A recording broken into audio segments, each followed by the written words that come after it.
Mon nom est Maryse Mauger. Bienvenue à vos nouvelles d'ici, édition du 9 novembre. Voici le contenu de votre émission pour cette semaine. Visite guidée pour les médias de la cimenterie de Port-Daniel-Gascon. Les résultats des élections scolaires. Le C3S du Rocher-Percé inaugurait son tout nouveau Tomo dans Cytomètre. Le premier colloque LGBT de la Gaspésie-les-Îles, une réussite. Le Carrefour Jeunesse-Emploi de Chandler nous invitait à sa journée carrière. Une nouvelle ligue de hockey élite dans la baie des Chaleurs. Et on parle du prochain salon de Noël en art pour Passepébiac avec Eliane Joseph.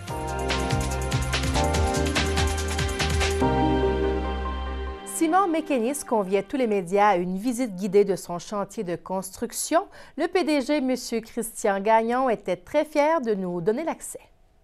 Vous étiez tous demandeurs et nous, on voulait tous vous le montrer à un moment donné parce qu'on est très fiers de montrer à tout le monde de ce qu'on fait. Mais il fallait arriver au moment où on était sûr qu'on avait un chantier sécuritaire, correct. Et je suis très fier aujourd'hui de pouvoir vous inviter avec toute l'équipe et vous montrer ça. À la fin de la visite, M. Christian Gagnon était disponible à répondre aux questions des journalistes et a éclairci le sujet face aux oppositions de certains groupes autochtones. Je ne pense pas qu'il y ait de contestation des Autochtones. Il ne faut pas prendre un truc puis mettre ça hors proportion. Je vous dirais qu'au contraire, nos discussions avec les Autochtones se passent bien. Et si vous avez de l'expérience à traiter avec les Autochtones, ils ont toujours une manière un peu plus particulière de réagir vis-à-vis de ça. Alors, je n'ai pas d'inquiétude de ce côté-là. Maintenant, des inquiétudes, nous, on a fait nos trucs correctement. On a obtenu nos certificats dans la plus grande légalité, de la même manière, des manières qu'on fait. Et on arrive avec une cimenterie très verte, très performante. Alors, on dérange un peu tout le monde. Bon, les environnementalistes, j'ai pas vu énormément d'opposition ici au niveau de la Gaspésie, des gens qui regardent ça. Il y a un support social énorme. Est-ce qu'au même moment où on arrive, il y a des débats de société qui se tiennent un peu sur ça? On est toujours un peu au milieu de ça. Vous savez, quand on fait des grands projets industriels, il faut être habitué à être un peu sous les feux de la rampe. Alors, c'est tout simplement dans ce cadre-là que n'importe quel projet industriel d'envergure que vous faites, que ce soit n'importe où au Canada, va nécessairement, à quelque part, faire quelque chose où vous allez avoir à obtenir l'assentiment et discuter avec les Premières Nations. C'est pas nouveau, c'est peut-être nouveau ici parce qu'on fait un gros projet industriel en Gaspésie. Il n'y en a pas eu énormément, mais aujourd'hui, avec tous les jugements qu'il y a eu de la Cour suprême en fonction des droits des Premières Nations, les gouvernements ont un devoir de consultation et d'obtenir des autorisations avec les Premières Nations. M. Christian Gagnon, directeur général et président de Ciment Mécanis, nous confirme qu'il ouvrira ses portes éventuellement à d'autres visites aux médias. On va en refaire des visites. Je pense que c'est important. C'est un chantier majeur. C'est quelque chose d'important pour la région, pour la Gaspésie, pour le Québec. Alors, quand il y aura des choses intéressantes à montrer, qu'il y a des niveaux de progrès qui ont avancé, on va refaire d'autres visites. On n'a pas peur d'ouvrir notre chantier. Je pense que c'est intéressant de montrer ça, qu'est-ce que ça a l'air. La semaine prochaine, un dossier spécial vous sera présenté concernant cette visite de la cimenterie de Port-Daniel-Gascon. Maintenant, on sait que les élections scolaires n'ont pas été populaires auprès des Québécois. Je vous mentionne les résultats pour notre secteur sur des images du bureau de vote de Passepébiac. Les élections scolaires qui se tenaient dans 6 des 12 circonscriptions de la Commission scolaire René-Lévesque le 2 novembre dernier ont atteint un taux de participation de 16,8 %. Rappelons que dans ces 6 circonscriptions, 14 candidats et candidates étaient en élection. Les élus sont M. Richard Duguay pour Grande-Rivière et Chandler, M. Gérald Legouff pour la partie Chandler, M. Paul Lamarre pour le secteur Hope, Hopetown et Passepébiac, M. David Philippe pour le secteur Maria, Cascapédia-Saint-Jules, partie Cascapégague, et M. Louis Lévesque pour Carleton-sur-Mer. Le président sortant, M. Jean Couture, poursuivra son mandat à la présidence. Le président est maintenant élu au suffrage universel plutôt que par ses pairs. 6 candidats et candidates avaient déjà été élus par acclamation dans leurs circonscriptions respectives. Les commissaires seront assermentés lors d'une assemblée extraordinaire qui se tiendra le 12 novembre prochain à l'École des 80 de Bonaventure. Maintenant, une bonne nouvelle concernant le domaine de la santé. Eh bien, le C3S du Rocher-Percé inaugurait son tout nouveau tomodensitomètre. Nous étions présents pour la conférence de presse. Le Centre de santé et de services sociaux du Rocher-Percé a inauguré son nouveau tomodensitomètre, communément appelé un scan. La mise en service du nouvel appareil de haute technologie a débuté le 29 septembre dernier et les formations auprès du personnel sont à présent complétées. Beaucoup plus perfectionné que l'appareil précédent, qui avait une longévité de 10 ans, les retombées sur la qualité et l'accessibilité des services sont appréciables et nombreuses pour la population de la MRC du Rocher-Percé et les populations avoisinantes. L'acquisition et l'installation du nouvel appareil est un projet que le C3S souhaitait réaliser depuis quelques années déjà. Le tout évalué à 1,2 million de dollars. C'est pas facile d'aller chercher des budgets pour des équipements spécialisés de nos jours et ça prend beaucoup de travail. D'abord, il faut avoir les budgets. Donc, c'est un montage financier. Le montage financier qu'on a réussi à aller chercher, eh bien, finalement, on a pu aller chercher 300 000 du ministère, 150 000 de l'agence, 300 000 du Rocher-Percé, 200 000 de notre fondation du C3S. En particulier, dans ce 200 000-là, on parle de 64 000 qui ont été donnés par le Club Lyon au niveau national. Hein. Un merci spécial à notre fondation du C3S Rocher-Percé pour le 200 000 $. Allez chercher 200 000 $ dans notre milieu avec toute la situation sociale et économique qu'on connaît. C'est tout un, je vous dirais, c'est tout un défi. Selon le radiologue Dr Gilles Blouin, la particularité de l'appareil est la diminution importante de radiation. Ce qui veut dire qu'on a accéléré notre temps d'exposition pour faire des examens. Donc, on diminue la dose de radiation de cette façon. Et puis, on peut faire de nouveaux examens comme des coronarographies, des suivis de pontage orthocoronarien. D'ailleurs, ce matin, j'ai eu une demande pour ça. Et puis, pour les enfants aussi, on a dans le nouveau système, on a des diminutions importantes de radiation qui sont automatiquement appliquées avec des algorithmes à l'intérieur de l'appareil. Les membres de l'association LGBT BD Chaleur organisaient la première rencontre pour la communauté lesbienne, gay, bisexuelle et trans de la Gaspésie et des Îles-de-la-Madeleine qui se tenait la fin de semaine du 31 octobre. Je me suis rendue le dimanche matin afin de parler avec les organisateurs et les conférenciers invités.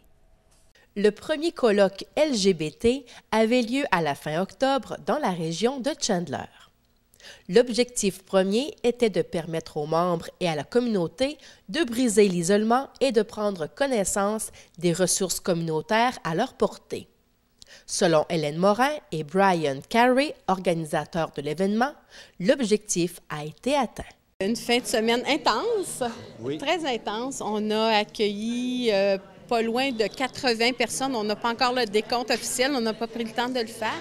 Donc 80 personnes gays, lesbiennes, bisexuelles ou trans qui sont venues pour une fin de semaine où on a eu des ateliers, des formations, où on a discuté, où est né plein d'idées pour plein d'actions régionales. Donc c'est un début.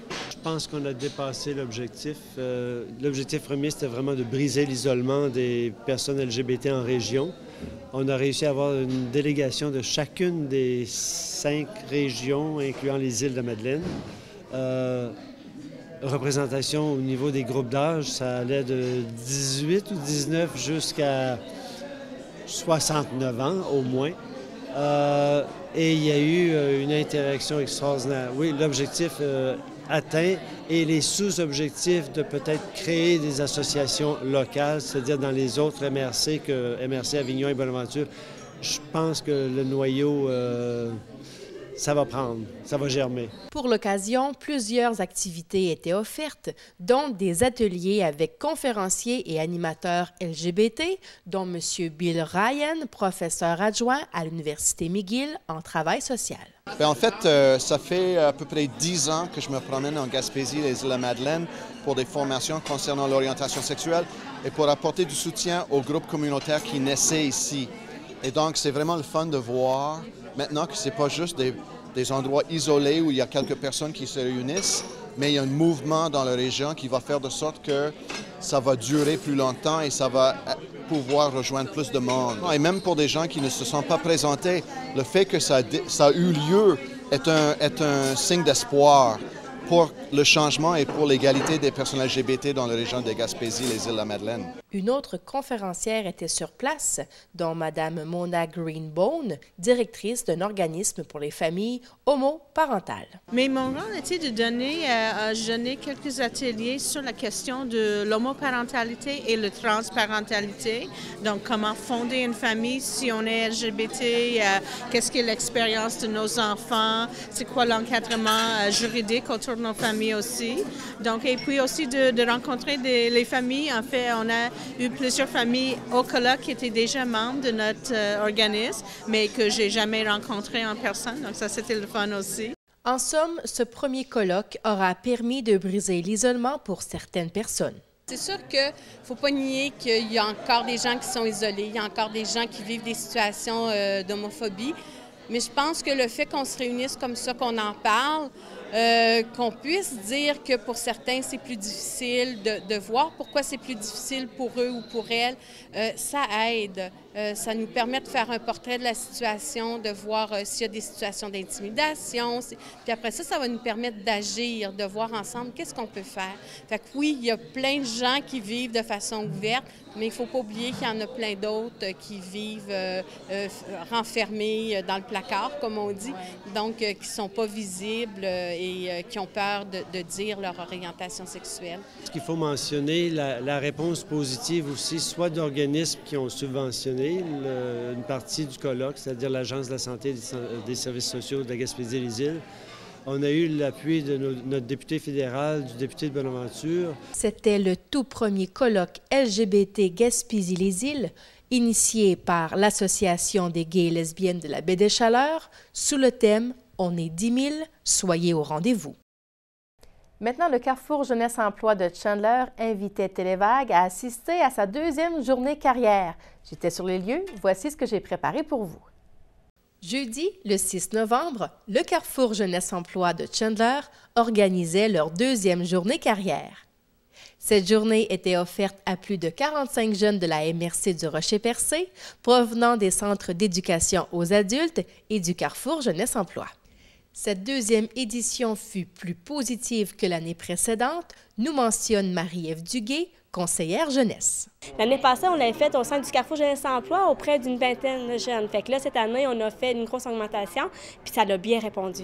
Alors, vous avez de tous les métiers qui sont, je pourrais dire, sur le territoire de la Gaspésie, de notre région? Bien, c'est dans notre MRC qu'on a choisi nos professionnels pour venir avec nous, mais comme que je vous dis, ça peut partir du camionneur jusqu'à la radiologiste. On a des pompiers, on a des policiers, des ambulanciers.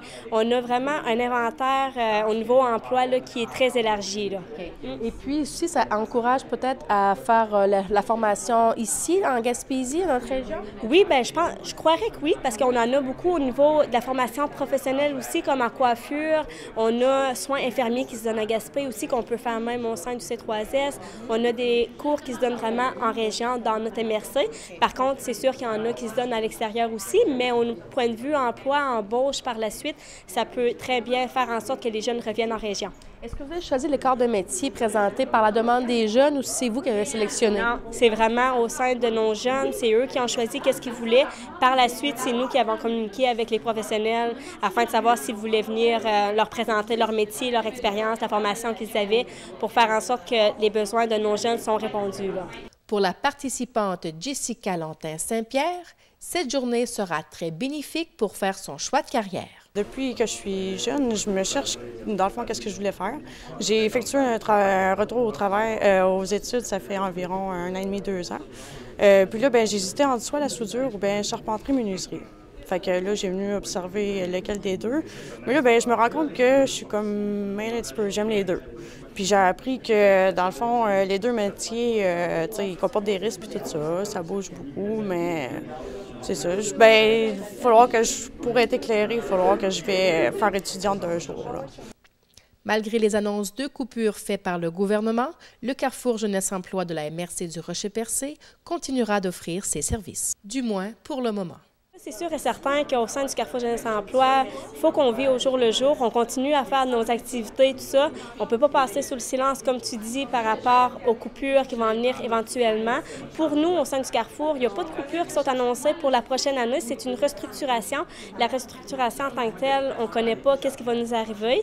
Fait qu'on va au jour le jour avec les projets qu'on a mis de l'avant, puis on continue à desservir notre clientèle qu'on aime.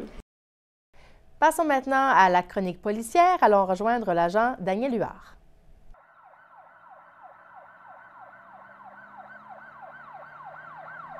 Bonjour et bienvenue à votre chronique hebdomadaire concernant l'actualité des postes de New Carlisle et Pabot. Alors cette semaine, comme il n'y a pas eu d'émission la semaine dernière, on parle de 2 semaines d'actualité policière.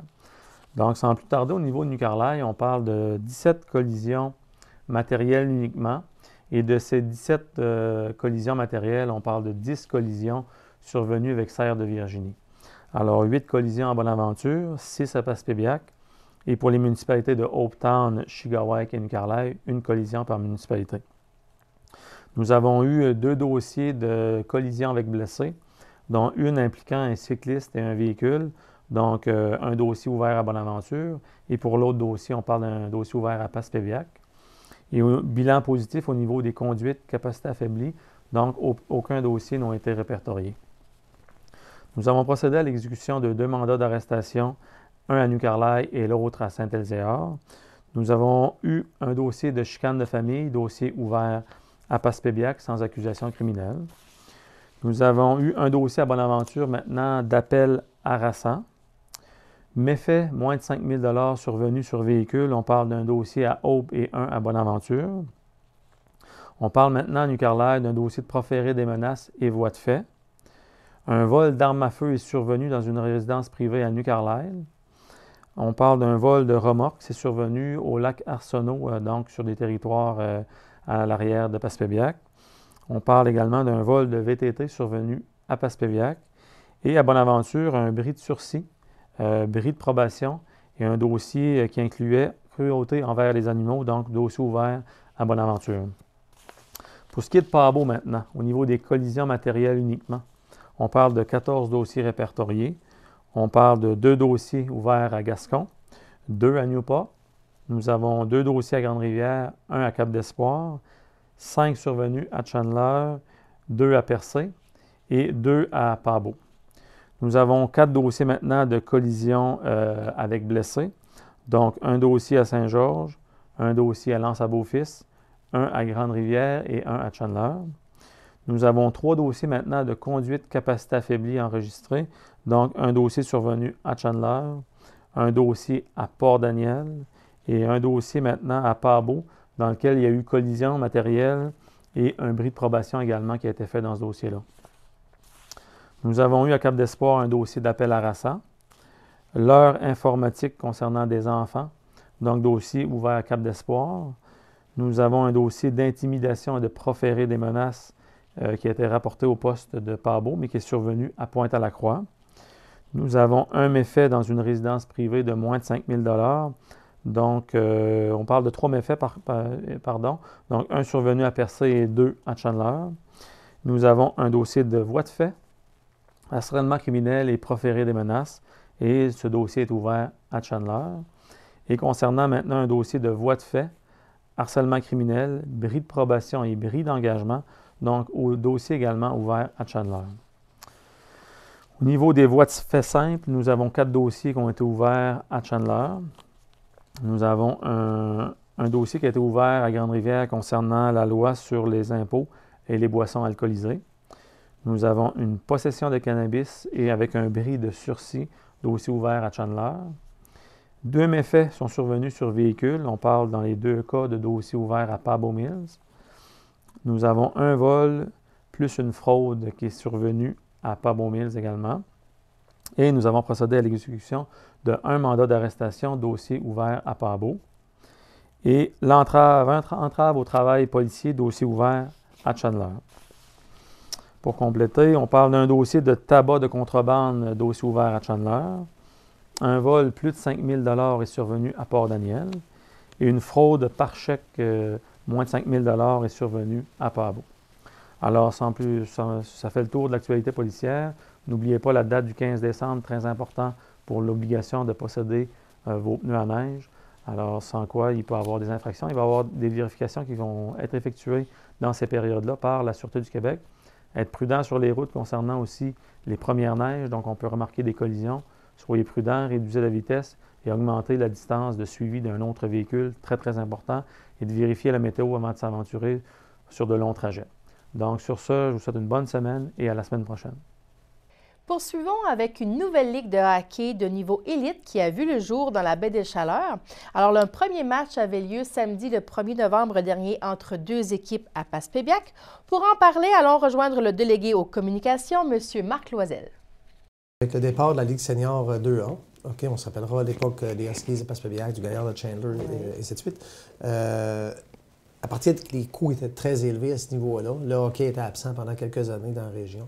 Et au début, vers la fin de l'hiver passé, les gens du coin parlaient déjà de créer une nouvelle ligue qu'on appelle la Ligue élite, la Ligue de hockey élite Baie des Chaleurs. Alors, après différentes discussions avec différentes villes de la région, ils sont venus à une conclusion d'être en mesure de faire 4 équipes du secteur Carleton jusqu'à Passepébiac. Alors, c'est reparti. C'est très intéressant comme ligue, sauf qu'évidemment, il y a du changement comparativement aux seniors en termes de style de jeu. Alors, on parle de le senior à l'époque, c'était un hockey qui représentait 2 volets. Il y avait le volet spectacle, qui était basé un peu plus sur la robustesse, les combats, et le volet spectacle de jeu de hockey comme tel au niveau de la rapidité, la finesse, mais ainsi de suite. Alors, on a centralisé à ce niveau-là. Alors, on n'a pas de contact direct au niveau de la Ligue de hockey élite. On est plus orienté vers un hockey de rapidité, un hockey de finesse. Et je vais vous dire qu'après le premier match, la semaine du 1er novembre dernier... On voit les extraits en ce moment, exactement. Ça a été quand même un spectacle assez de qualité. Là, on a la chance de voir les joueurs de la région, les bons joueurs, élites, certains dont ont joué du senior 2A, qui évoluent dans cette ligue-là, puis qui permet d'offrir un bon spectacle à tous les partisans qui étaient présents.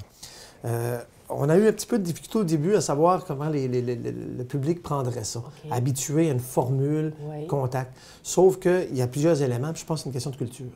Alors, qu'est-ce qui arrive là-dedans, c'est que les coûts d'opération pour avoir ce style de jeu qu'on avait auparavant sont exorbitants, ce qui fait qu'on ne peut plus faire face, pour le moment, à ce style de jeu-là. Alors, on s'est centralisé autrement. Et je peux vous dire que les résultats sont quand même très intéressants. Le hockey est bon. Puis des fois, on pense que c'est un hockey qu'on parle de pas de contact, qu'il ne se passe absolument rien. C'est pas vrai. Au contraire, c'est une ligue qui amène un certain jeu, puis excuse-moi l'expression, dans le feeling de la game. Il y a toutes sortes de situations qui se passent, puis les gars, à un moment donné, ils en ont leur voyage, puis je peux vous dire que ça brasse. Puis à quelques occasions, en fin de semaine passée, ça a brassé. Il y a eu d'autres matchs, d'autres parties ailleurs dans la région de Carleton, New Richmond, auxquelles ça a brassé aussi. Donc, c'est du hockey, puis quand on est dans le feu de l'action, il peut arriver n'importe quoi. On sent l'intensité, mais il n'y a pas de bagarre. C'est interdit. Bien, c'est interdit, c'est-à-dire qu'on ne sait pas ce qui peut arriver, sauf qu'il y a des sanctions qui sont plus importantes. Alors, on essaie de ne pas amener ce corridor de hockey-là qui est basé sur les bagarres. Puis, dans le fond, c'est une bonne affaire. C'est une bonne affaire pour plusieurs raisons. La qualité du jeu est quand même très intéressante. Pour l'éducation aussi, c'est très intéressant, pour les jeunes qui viennent au hockey. Alors, puis je pense qu'on donne l'exemple. Puis dans notre région, on a quand même des bons joueurs. On a des joueurs de talent encore, des joueurs qui, à l'époque, qui jouaient dans le senior, étaient aussi performants que bien des joueurs de l'extérieur, qu'on devait assumer certains coûts qui étaient importants. C'est plus le cas. Quand on parle de certains coûts, c'est parce que ces joueurs-là valaient plus cher? Bien, ils valaient plus cher, pas nécessairement par leur talent. Dans certains cas, oui, il y avait des joueurs assez haut de gamme, mais par leur distance à parcourir. Puis lorsqu'on tombe dans le hockey comme ça, on a des frais supplémentaires à supporter. Ce qu'on n'a pas là. Quel âge à peu près les plus vieux? Les plus vieux, là-dedans, au moment où on se parle, doivent frôler probablement entre 35 et 40 ans, frôler la quarantaine. Là. Puis il y a de la place encore pour des joueurs, parce qu'il y a quand même d'autres joueurs de la région qui ont déjà joué du senior qui ne jouent pas actuellement pour quelque raison que ce soit, c'est correct. Là. Mais il y aura encore de la place dans l'équipe. Mais ces gars-là se sont toujours tenus en forme. Alors, ils préconisent un style de jeu un peu plus sur... c'est réfléchi comme jeu. Alors, ça donne un très bon show. Là. Puis je pense que Le meilleur va rester à venir à ce niveau-là pour cette ligue-là. Puis c'est à souhaiter que ça dure, puis même c'est à souhaiter qu'on risque d'agrandir cette ligue-là. Encore une tendance vers l'est, peut-être un peu plus, là, avec la région de Chandler, Grande-Rivière. Ça serait peut-être intéressant d'avoir une ligue. Alors, pour l'instant, 4 équipes, on a Passepébiac, Carleton, Bonaventure et New Richmond. Oui. Et on tend peut-être à ratisser. Éventuellement, on verra ce que ça va donner. Mais au moment où on se parle, la ligue vient de commencer. On a un ajustement à faire. On a un ajustement à faire au niveau des joueurs qui ont déjà joué du hockey contact. Qui rentrent dans une ligue comme celle-là, puis lorsqu'ils rentrent dans le feu de l'action, des fois ça brasse, puis on dirait qu'ils ne s'en rendent pas compte. Mais il y a tout un ajustement. Mais c'est du très beau hockey. Je pense que les gens ont été, comme je te le disais tantôt, ils ont été agréablement surpris de la qualité du jeu. C'est le fun à voir.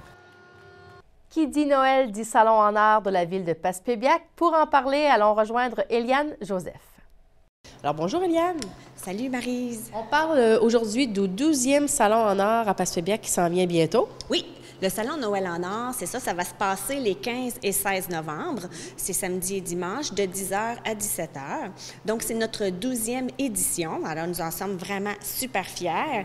Et puis, bien, juste pour un petit peu expliquer c'est quoi le Salon Noël en Or, bien, c'est un salon d'artisans. Alors, qui regroupe des artisans de la région, particulièrement de Passepébiac, mais aussi ça va de Chandler vers Grande-Rivière même, jusqu'à Matane. Oui. On a un auteur-compositeur qui vient exposer déjà depuis 6 ans à Passepébiac. Alors, on expose, mais en même temps, c'est un salon qu'on peut acheter les articles exposés. Oui. Donc, quoi de mieux de se préparer pour Noël? Hein? La fameuse question, qu'est-ce qu'on offre pour Noël? Eh bien, c'est ça, les artisans sont à Passepébiac pour vous offrir des idées cadeaux. Donc, il y a des bijoux, il y a des tricots, il y a des auteurs qui présentent des livres, on a de la lavande, de la pâtisserie, des produits de l'érable. Alors, c'est très, très, très diversifié. Et on a des nouveautés cette année, je crois. Oui, c'est ça. Cette année, on a beaucoup de nouveaux exposants. Donc, c'est le fun. C'est sûr que d'année en année, on a beaucoup de bijoux. Mais cette année, je trouve qu'il y a une belle diversité. On a des calendriers, comme je te disais, il y a de la lavande, des produits de l'érable. Et puis des cadres pour enfants, de la porcelaine, des faux vitrails.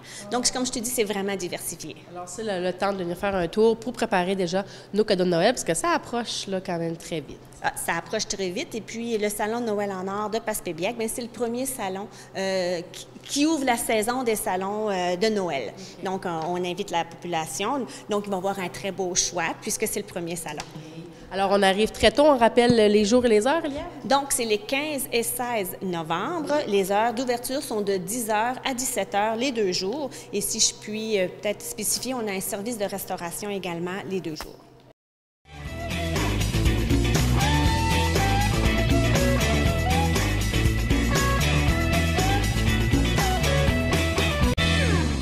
À l'agenda de cette semaine, un gros whist militaire aura lieu le vendredi 14 novembre à 20h au Centre multifonctionnel de Gascon. 20 tables minimum pour donner les prix totalisant 600 $. À New Carlisle, la neuvaine de la médaille miraculeuse aura lieu du 18 au 26 novembre à 19h, à l'exception du dimanche 23 novembre. La messe sera célébrée à 9h30 à l'Église catholique de New Carlisle. Le 27 novembre, lors de la fête de la médaille miraculeuse, la messe aura lieu à 19h. Alors, vous êtes tous cordialement invités. Et je termine avec la réunion mensuelle du Conseil des Chevaliers de Colomb de Caplan qui se tiendra le lundi 17 novembre à 19h30 avec leurs épouses au local des Chevaliers de Colomb à la salle communautaire de Caplan, derrière l'église.